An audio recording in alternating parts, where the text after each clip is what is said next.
Super duper idea থাকা সত্ত্বেও VC কেন 100টা স্টার্টআপ রিজেক্ট করে আর একসাথে কোটি টাকা দেয়? ভিসি আপনার এমনি এমনি টাকা পয়সা দেবে না, ওরা দেখে ক্যালকুলেশন। এখন এই ক্যালকুলেশনটা করে কিভাবে, এটাই হচ্ছে প্রশ্ন। 1 number, market size.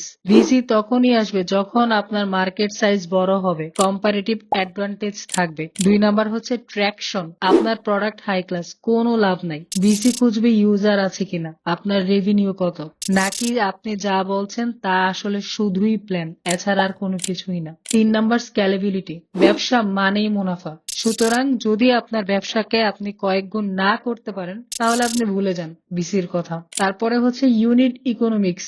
Customer acquisition থেকে আপনার কন্ট্রিবিউশন মার্জিন যেন বেশি হয়, এটাকেই বলে হচ্ছে ইউনিট ইকোনমিক্স। এক কথায় যদি আমি বলি, ভিসি বা ভেঞ্চার অফ ক্যাপিটাল আপনাকে গ্রো করতে না, তারা আপনার প্রতি তখনই ইনভেস্ট করবে বা আপনার প্রোডাক্টে তখনই ইনভেস্ট করবে যখন তারা বুঝবে যে এখানে ইনভেস্ট করার ফলে আমার পকেট ভরতে পারে। এক কথায় যদি বলি, ভিসি হচ্ছে নিজেকে গ্রো করতে আসে, আপনাকে না। কি মনে হয়, আপনার ব্যবসা কি পারবে ভেঞ্চার অফ ক্যাপিটাল ম্যানেজ করতে?